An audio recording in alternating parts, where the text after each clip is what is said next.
The ocean is being touted as the Earth's last frontier. While covering approximately 70% of the Earth's surface, the ocean is the least explored environment. However, growing industrialization is threatening this system and putting economic growth at risk for our islands. The blue economy is an emerging concept which, similar to the green economy, aims to improve human well being and social equity while significantly reducing environmental risk. The blue economy concept focuses on the use of ocean resources for economic growth, improving livelihoods and jobs, and of paramount importance, maintaining ocean ecosystem health to ensure continued benefits. In essence, the blue economy goes beyond viewing the ocean economy solely as a mechanism for economic growth by encouraging better stewardship and conservation of our oceans.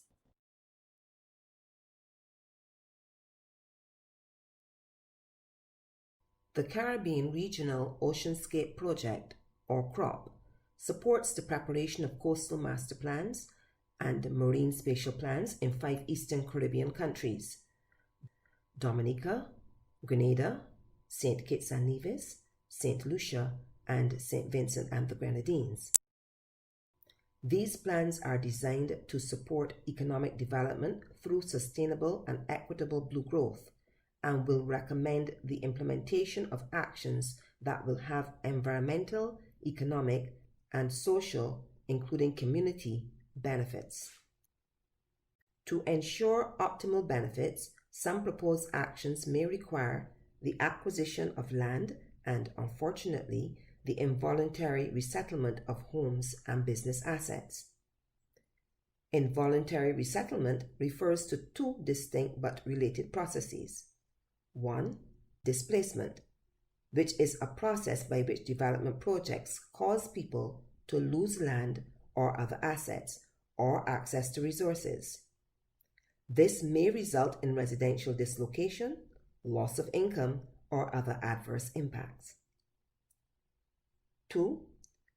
Resettlement, which generally refers to the process by which those adversely affected are assisted in their efforts to improve or at least to restore their incomes and living standards. Of course, such involuntary resettlement will only be recommended by the CROP if all other alternatives have been exhausted and involuntary resettlement is the last resort. Notably, while no involuntary resettlement will occur during the life of CROP, once CROP has ended, the implementation of CROP proposed actions may require involuntary resettlement in the future. Notwithstanding involuntary resettlement, actions proposed that involve land acquisition can provide opportunities to significantly improve livelihoods and living standards. Poor housing conditions can improve, and business or employment skills can be provided. So, through careful project design, land acquisition and even involuntary resettlement can be turned into a development opportunity. To lessen the impact of any involuntary resettlement on affected persons, businesses, and/or communities, it is important to establish a framework now to guide the address of potential future adverse social and economic impacts. A CROP Involuntary Resettlement Policy Framework, or CROP RPF, has been prepared and expresses the World Bank's Social Safeguard Operational Policy 4.12 on involuntary resettlement. The CROP RPF offers guidance to governments on resettlement objectives, principles of resettlement, organizational arrangements, and criteria for designing resettlement plans.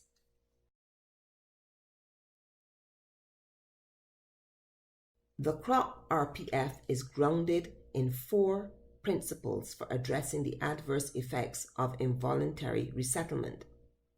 Number 1. Avoid or minimize involuntary resettlement.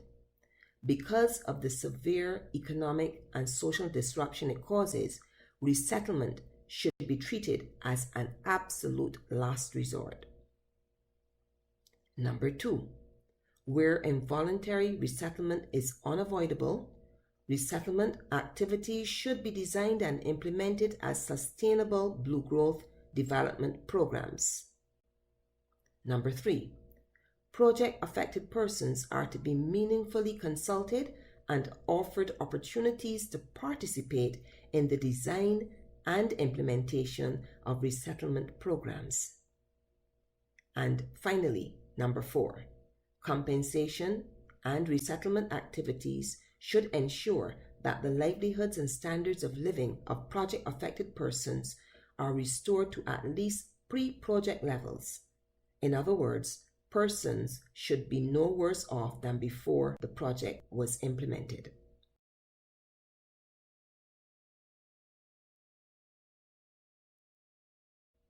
The CROP RPF offers guidance for the preparation of detailed involuntary resettlement plans. These include a process for preparing and approving resettlement plans, eligibility criteria for defining various categories of displaced persons, steps to ensure that the resettlement process occurs prior to the implementation of civil works, a grievance redress mechanism or GRM to allow any concerns to reach the right authorities and be addressed satisfactorily, arrangements for funding resettlement, mechanisms for consultation and participation of displaced persons throughout the resettlement process, and arrangements for monitoring and reporting.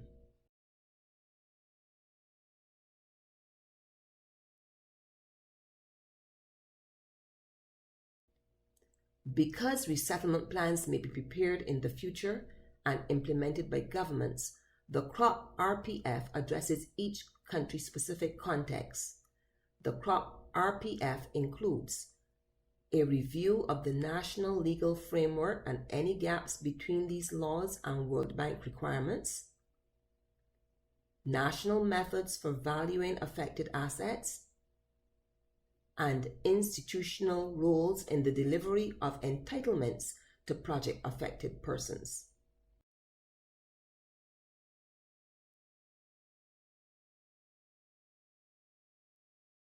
The CROP is scheduled to conclude by December 31st, 2021.